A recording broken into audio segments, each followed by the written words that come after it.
جهز نفسك لجرعة ترفيهية مش عادية في واحد من أجمل فنادق شرم الشيخ، واللي هيكون مناسب ليك جداً لو كنت طالع الأجازة دي مع عيلتك. لكن قبل ما نبدأ حلقتنا ما تنساش تعمل لايك للفيديو وسبسكرايب للقناة وكمل معانا الحلقة للآخر علشان تعرف كل التفاصيل. اعرف فندقك في فنادق ومنتجعات كل تلات مع منفيس. احنا النهاردة جوه بيكا الباتروس لاجونا فيستا أكوا بارك ال5 ستارز،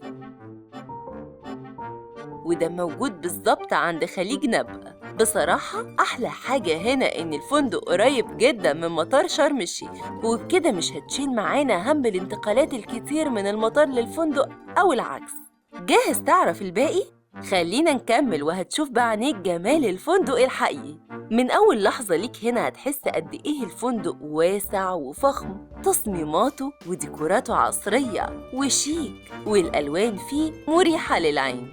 نيجي بقى للغرف والأجنحة اللي هتكون سبب قوي جداً يخليك تحجز في الفندق من أول ثانية، وده لأن وحدات الإقامة كلها مكيفة ومقسمة بمساحات واسعة وذكية، يعني هتضمن لك وتضمن لعيلتك الراحة والانبساط المطلوب. وبما إن العيلة هتكون معاك ومشاركاك الإقامة، فطبيعي إن الأكل يكون جزء أساسي من التجربة. الفندق فيه 6 مطاعم بيقدموا أكلات من مطابخ مختلفة، يعني كل يوم هتجرب طعم جديد ومميز، من الأكل الشرقي للإيطالي للبوفيه المفتوح اللي بيقدم كل الأصناف اللي نفسك فيها أنت وعيلتك، زي طبق السي فود الرايق ده أو سلايز البيتزا اليامي على الآخر. وكمان مفيش مانع لو جربت ألذ طبق باستا من ده. والأجمل إن كل ده بنظام all inclusive، يعني كل وجبة في اليوم معمول حسابها كويس قوي. فاكر لما قلتلك في أول الحلقة جهز نفسك لجرعة ترفيه مش عادية؟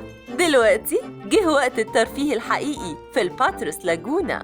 الفندق بيوفر حمامات سباحة كتيرة وبمساحات متنوعة وأعماق مختلفة، يعني كل فرد في العيلة هيكون ليه مكانه المفضل.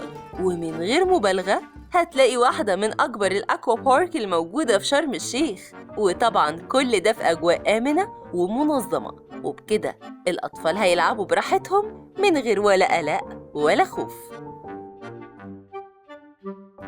ولو كنت بتحب قعدة الشاطئ فتقدر تسترخي براحتك على واحد من كراسي التشمس المريحة وتسيب نفسك لصوت الأمواج وجمالها، أو تجرب أجدد وأمتع الرياضات البحرية زي الدايفنج والسنوركلينج اللي هترفع الأدرينالين على الآخر وتخلي اليوم كله طاقة وحيوية. أما بقى لو نفسك في بريك صغير بعد النشاط والأكشن ده كله، يبقى لازم تعيش تجربة السبا جوه الفندق في جلسة مساج حلوة، أو تستمتع بالساونا والجاكوزي اللي هيرجعولك نشاطك من أول وجديد.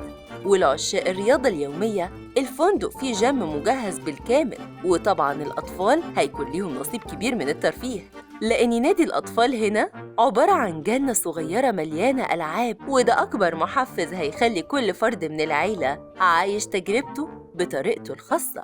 وما ينفعش بعد الجمال ده كله نختم يومنا بختام عادي كده. الفندق بيجهز بالليل أقوى العروض والحفلات، واللي طبعاً هتكون مناسبة للكبار والأطفال، يعني هتقدر تتبسط مع العيلة في جو كله حب وضحك وبتفاصيل مستحيل تنساها.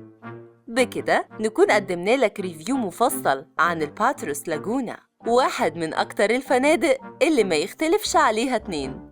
وبكده تكون وصلت لنهاية حلقتنا النهاردة. لو جربتوا الفندق قبل كده هنستنى مشاركتكم لينا في التعليقات، ولو عجبتكم الحلقة النهاردة دوسوا لايك وسبسكرايب للقناة علشان تشوفوا باقي جولاتنا في أجمل فنادق مصر والعالم في حلقة جديدة من حلقات فنادق ومنتجعات مع منفيس.